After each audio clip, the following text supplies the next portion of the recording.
Imagine being a pilot. Not just any pilot, but one of the most elite fighter pilots America ever produced.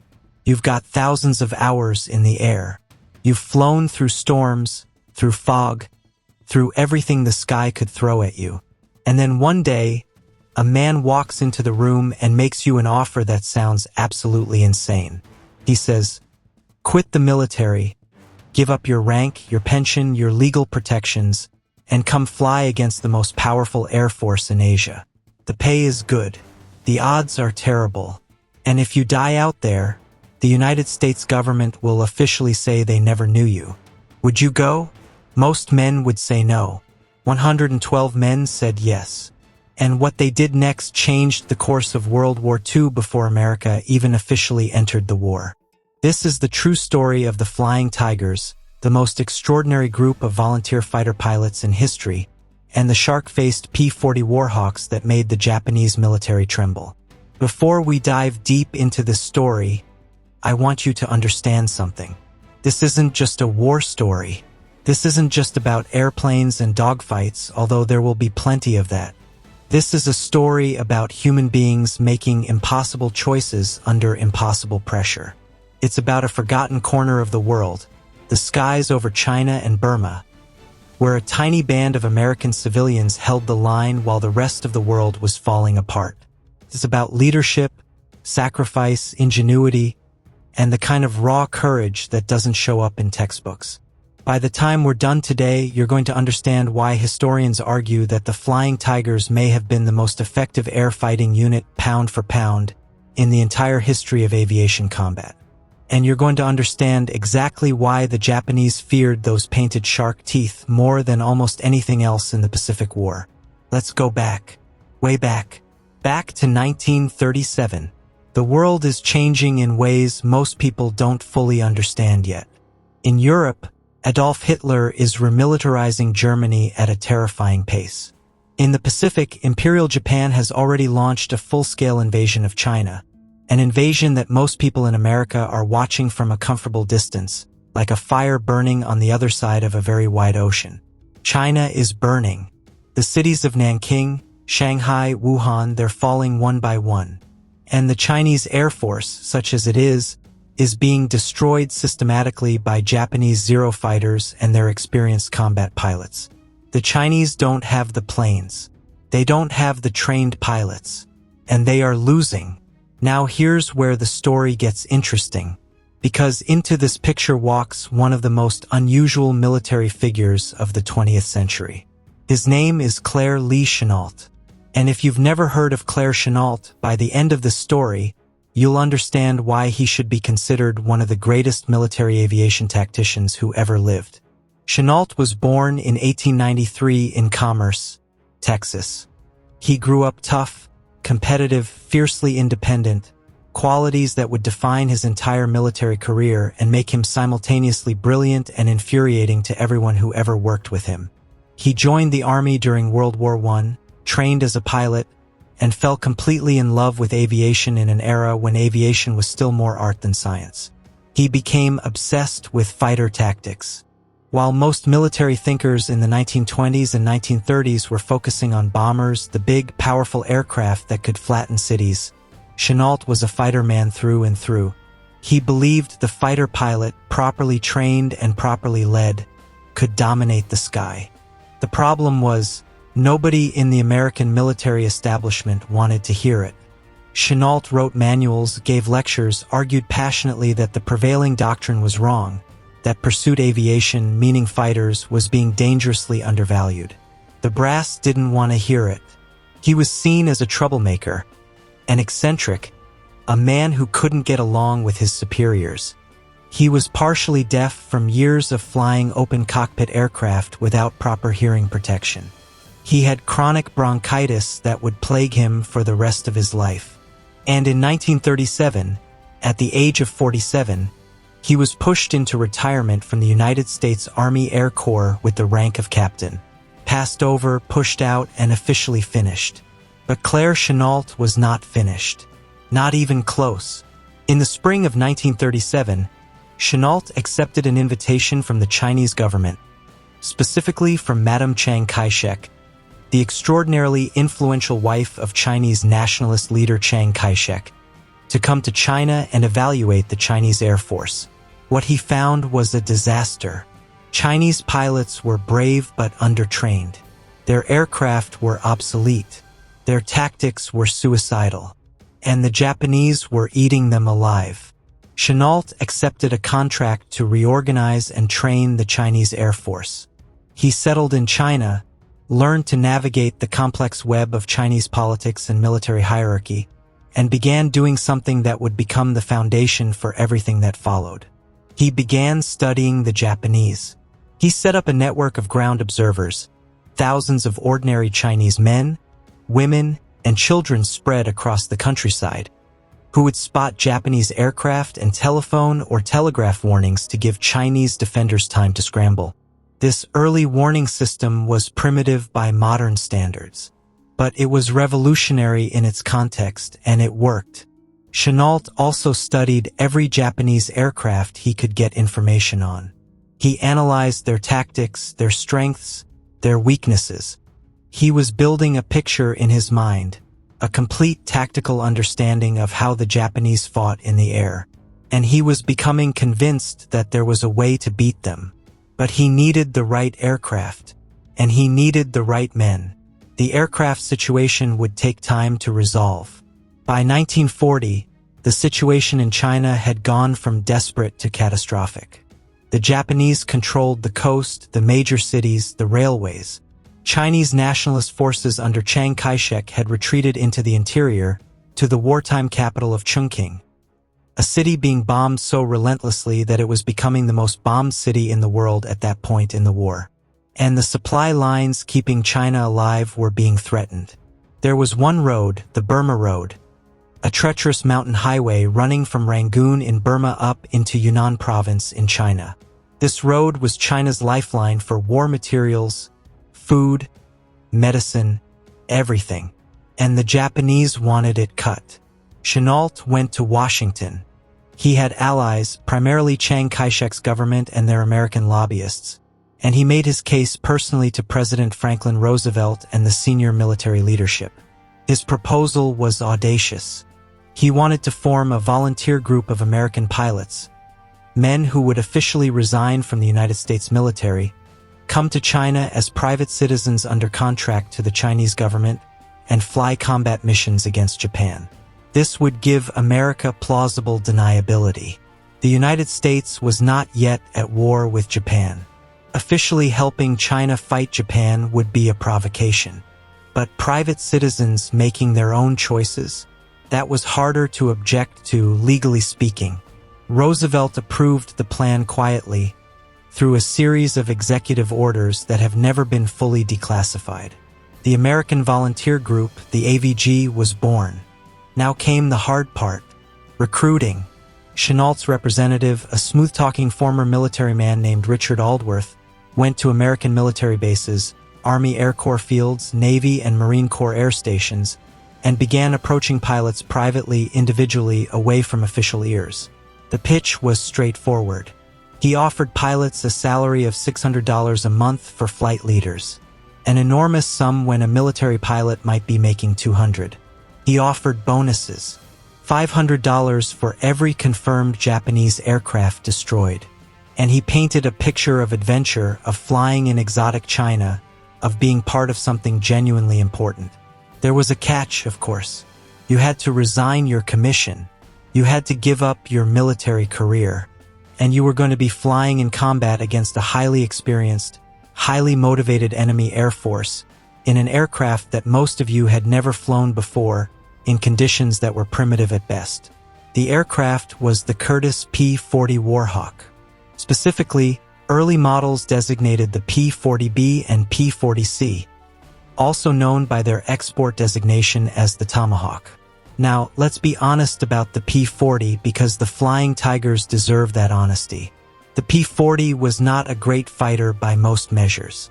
It was not as maneuverable as the Japanese Ki-43 Hayabusa or the famous Mitsubishi Zero, could not climb as fast, could not turn as tightly at lower altitudes and speeds. In a straight-up, equal-terms dogfight with a Zero or Hayabusa, a P-40 pilot was in serious trouble. This was a fact, and it was a fact that Chenault knew going in. But the P-40 had something that those Japanese fighters did not have. It had a big, powerful, liquid-cooled Allison engine, 12 cylinders, over 1,000 horsepower, and it was fast. It was fast in a straight line, and it was especially fast in a dive. It was also tough. The P-40 could absorb punishment that would kill a Zero. The Zero, with its lightweight construction and unprotected fuel tanks, would catch fire from a few well-placed bullets. The P-40 had armor plate behind the pilot's seat, self-sealing fuel tanks, and a structural integrity that could bring a badly damaged aircraft home. And the P-40 performed extremely well at altitude. Specifically, it was most effective above 15,000 feet, where the thinner air actually worked in its favor relative to its Japanese opponents. Chenault built his entire tactical philosophy around these specific characteristics. He wrote it out in detailed manuals. He drilled it into his pilots from the moment they arrived at the training base in Taungoo, Burma, in the summer of 1941. The fundamental rule was simple: do not dogfight. Never, under any circumstances, get into a turning battle with a Japanese fighter. You will lose. Instead, use altitude, use speed, use the dive, climb higher than the Japanese, find your target, dive on it at full throttle, reaching speeds the Japanese couldn't match. Fire your 6.30 and .50 caliber machine guns in a short, disciplined burst. Break away, climb back up. Never let them catch you in a slow turn. Hit and run. Strike like a hawk from altitude. Never commit to a sustained engagement unless you absolutely had to. This was not cowardice. This was tactical intelligence of the highest order. And for men who'd been trained in conventional fighter doctrine, it required a complete mental reset. The pilots who came to Taungoo in 1941 were a remarkable collection of characters. There were former Army Air Corps pilots, Navy pilots, Marine pilots.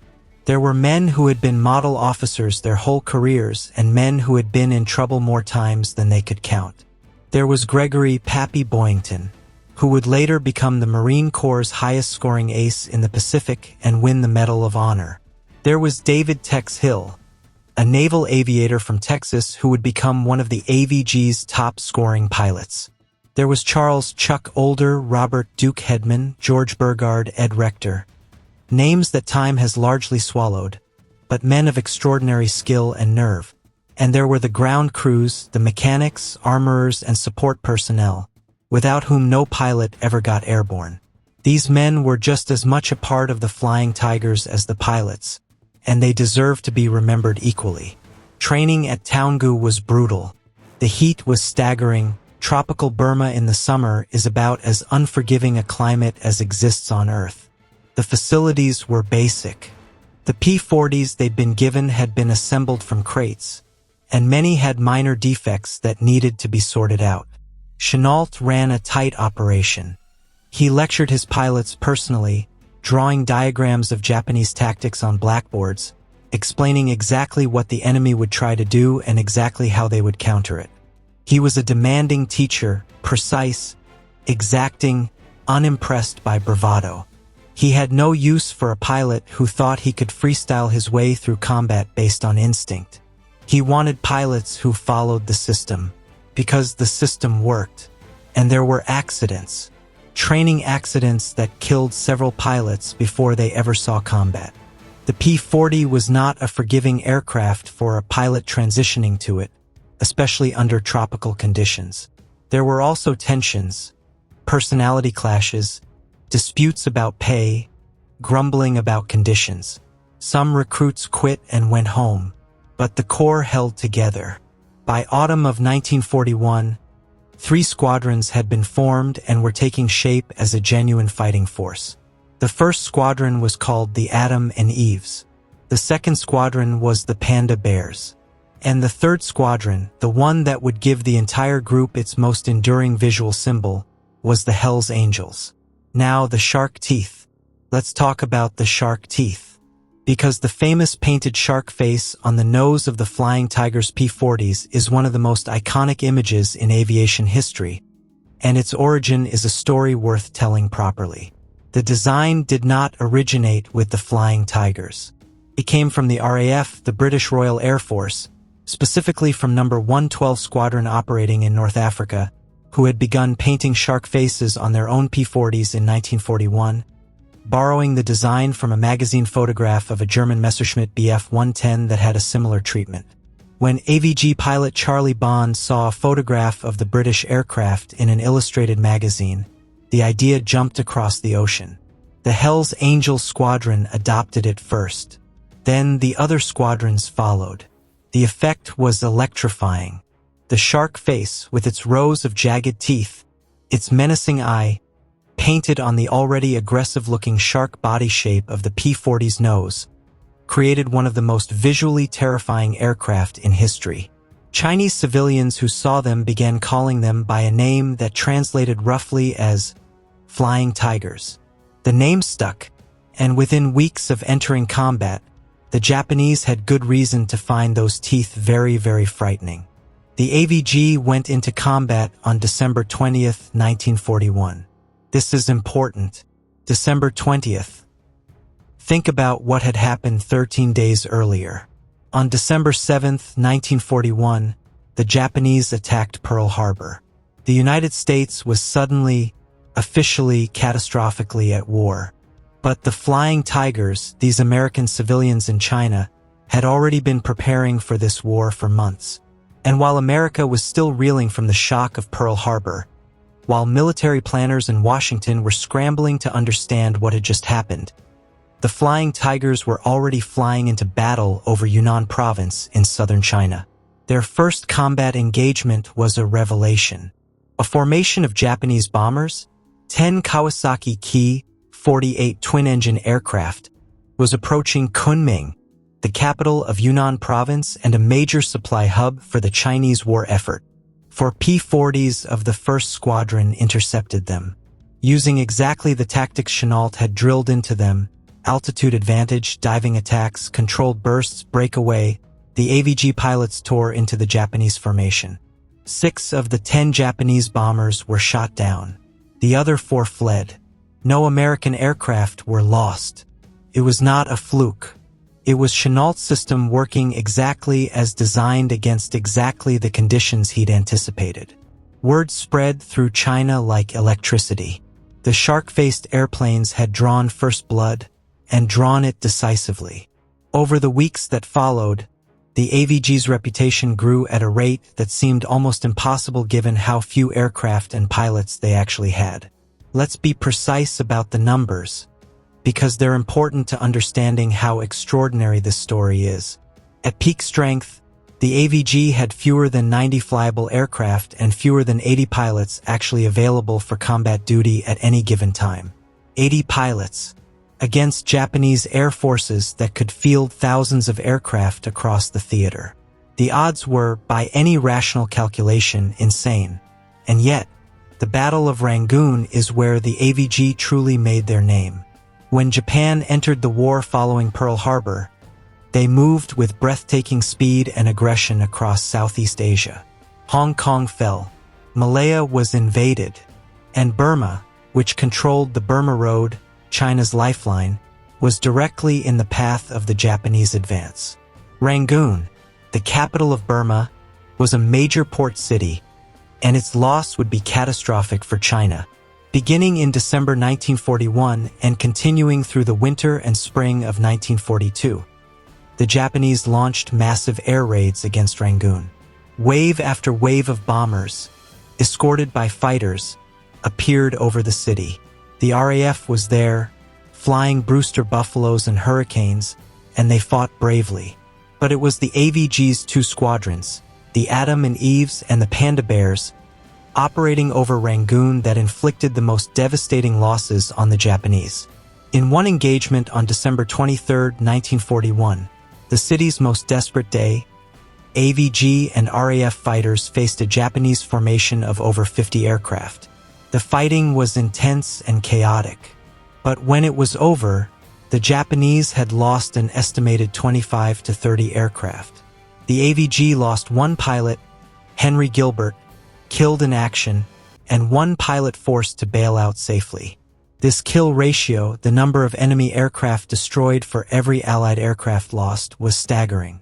Most air forces in World War II were satisfied with a 2-to-1 or 3-to-1 ratio in their favor. The AVG was achieving ratios of 10-to-1, 15-to-1, sometimes higher. The same scenario played out again on December 25th, Christmas Day, when Japanese forces launched another massive raid on Rangoon. The AVG was waiting for them again. The slaughter of Japanese aircraft in the air over Burma became so severe that Japanese commanders began requesting additional fighter strength. Not to attack, but simply to protect their bombers from these impossible American volunteers. How did they do it? Part of it was Chennault's tactics, which gave the P-40 every possible advantage and denied the Japanese the kind of maneuvering combat where their more agile fighters excelled. Part of it was the early warning network, Chennault's ground observers, which gave the AVG precious minutes of notice to climb to altitude before the Japanese arrived, eliminating the most common disadvantage a defending fighter force faces. Part of it was the quality of the pilots themselves, men selected from the cream of American military aviation who were simply excellent flyers. And part of it, a significant part, was the psychology of those shark teeth. Pilots who flew against the AVG described the experience of seeing those grinning, painted faces screaming down out of the sun at dive speeds that seemed impossible as deeply unnerving. In aerial combat, a moment of psychological hesitation can be a death sentence. The shark faces created those moments. But the story was not without its darkness. War never is. The AVG suffered losses. Pilots died not only in combat but in accidents, in the grinding physical toll of flying in tropical heat, in the primitive medical conditions of wartime China. There were men who broke under the strain and had to be sent home. There were courts-martial. There was a mutiny, a near mutiny more precisely, in April 1942, when a group of pilots refused to fly a particularly dangerous low-level strafing mission against Japanese-held Chiang Mai airfield in Thailand, arguing that the mission as planned was suicidal. Chennault was furious. He threatened to dismiss every man who refused. Most backed down. Some did not and were discharged. It was a complicated moment that revealed the fault lines within the organization, between Chennault's absolute tactical authority and the individualism of the men he commanded. The pilots' lives away from combat were as colorful as their lives in the air. Based primarily at fields in Kunming, Rangoon, and various primitive strips across the theater. They lived in conditions that ranged from merely Spartan to genuinely appalling. The food was often terrible. The climate was hostile. Disease, malaria, dysentery, tropical skin infections was a constant companion. Medical care was limited, and yet the spirit, the esprit de corps, within the AVG was remarkable. They drank hard, they played hard, they argued fiercely, and they fought with extraordinary teamwork in the air. They were paid their bonuses, $500 per confirmed kill, and this created occasional controversies over who got credit for what, rivalries that were both petty and deeply human. They were mercenaries, after all, in the most literal sense. They had been recruited for money, they were paid for kills, and they had no obligation to anyone except their contracts and each other. The Chinese adored them.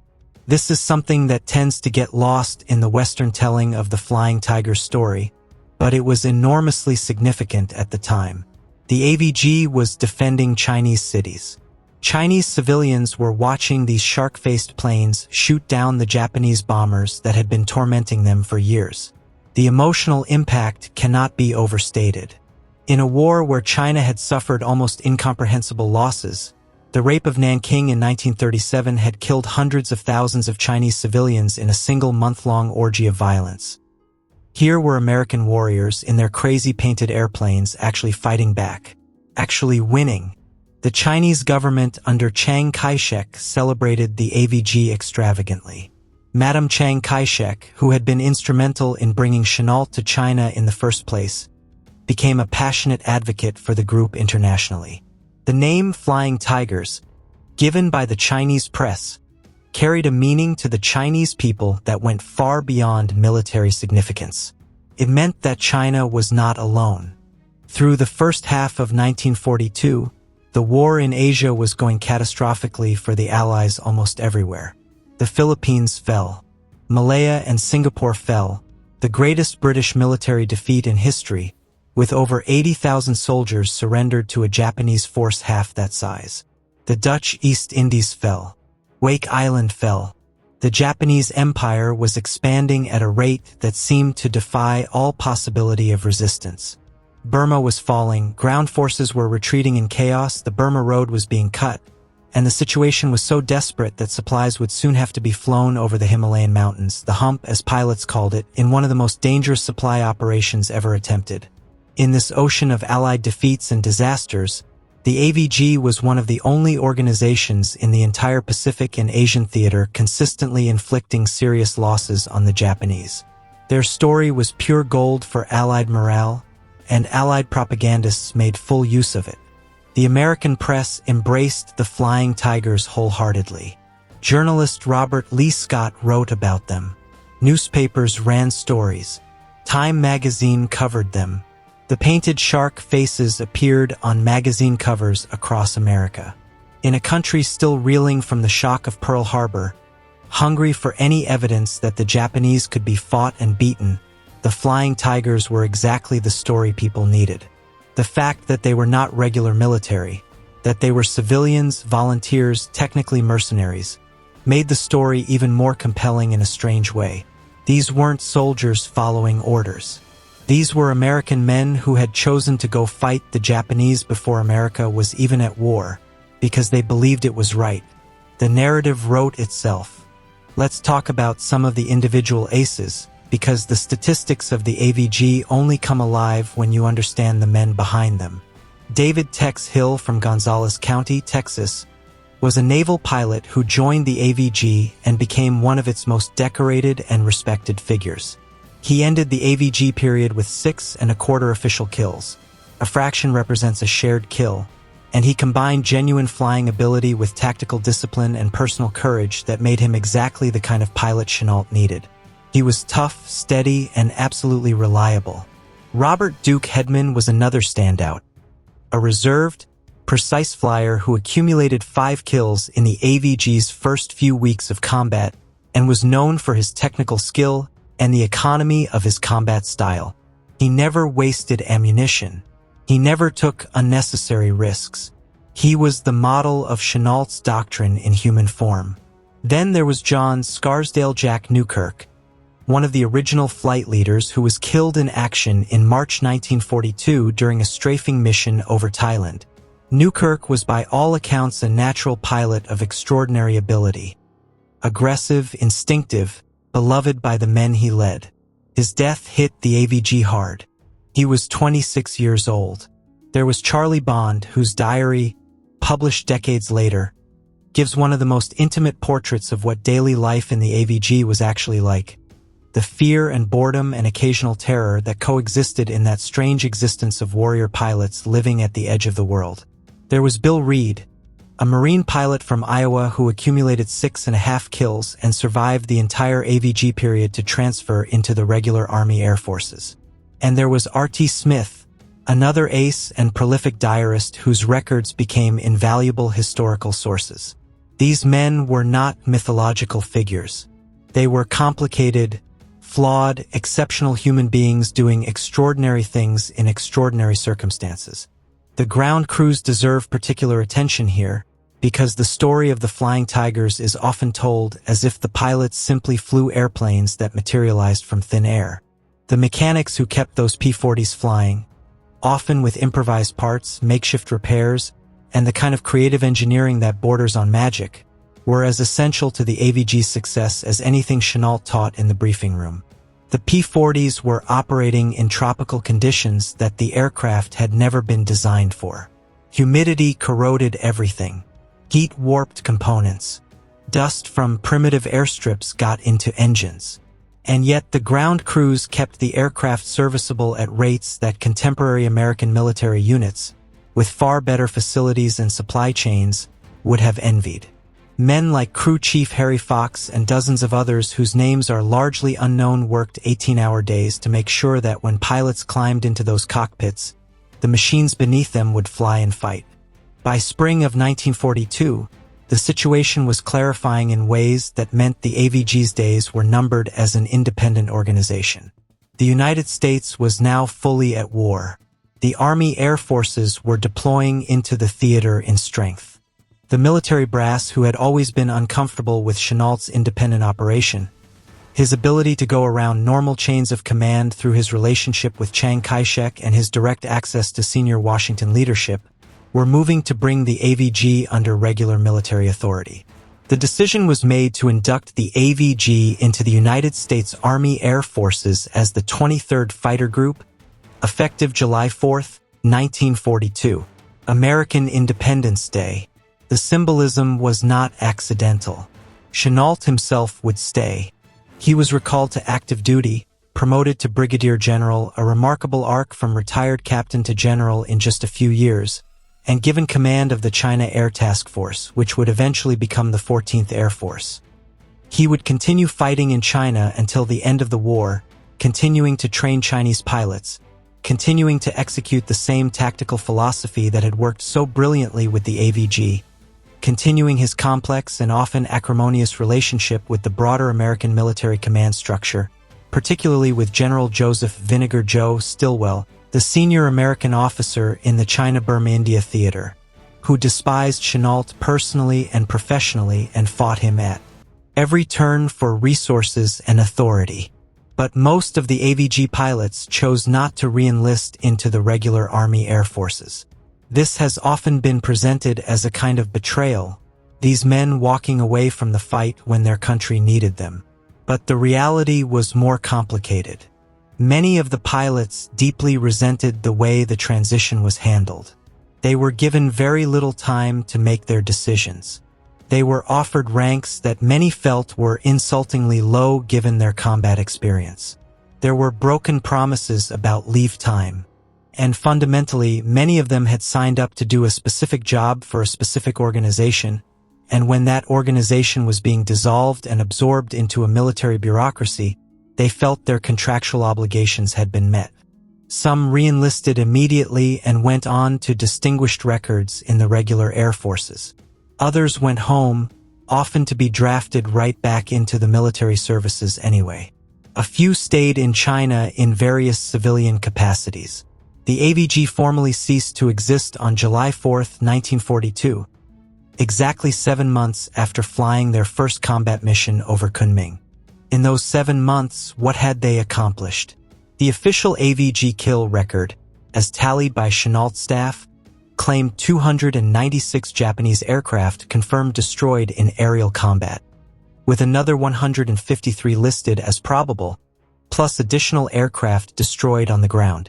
Post-war analysis by historians has debated these numbers extensively.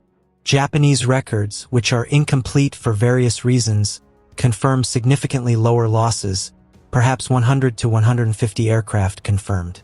The truth is likely somewhere between the two figures.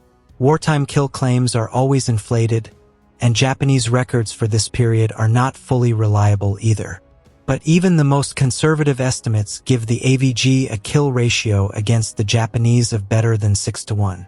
6 Japanese aircraft for every 1 AVG aircraft lost in combat. And the AVG's total combat losses were 38 aircraft. 12 pilots were killed in aerial combat. An additional 11 were killed in accidents or by ground fire or other non-aerial causes. These are the human costs behind the numbers. 23 men who flew to Asia as volunteers and did not come home. The AVG's strategic impact is harder to quantify but arguably even more significant than the kill numbers.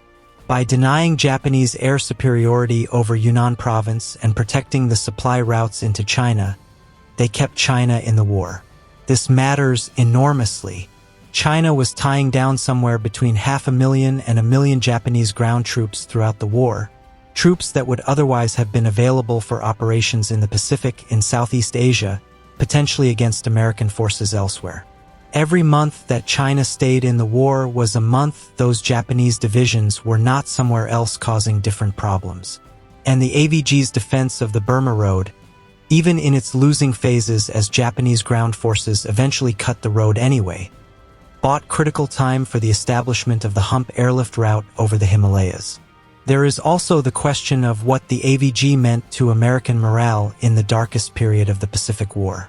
Between December 1941 and July 1942, the news from the Pacific was, with very few exceptions, unrelentingly terrible. American forces were losing, retreating, surrendering. The Bataan Death March was happening. The fall of Corregidor was happening. Wake Island was gone. The American public was not panicking, they were too angry for that, but they desperately needed evidence that the Japanese could be beaten. The Flying Tigers gave them that evidence. Every news story about shark-faced P-40s shooting down Japanese bombers over China was a signal to the American public that this war, as terrible as it was winnable. The psychological and morale value of that signal is incalculable. Chennault himself went on fighting in China until August 1945, commanding the 14th Air Force through some of the most complex and resource-starved operations of the war. He continued to demonstrate that with the right tactics and the right leadership, inferior numbers could be made to punch well above their weight. He retired after the war, married a Chinese journalist named Anna Chan, and spent his final years in Louisiana and in Taiwan, where Chiang Kai-shek's government had retreated after losing the Chinese Civil War to the Communists. He died in New Orleans in July 1958 of lung cancer, a consequence, almost certainly, of the decades of cigarette smoking that had been part of his generation's normal way of living. He was 67 years old. He died as a lieutenant general, his rank having been elevated posthumously in recognition of his extraordinary service.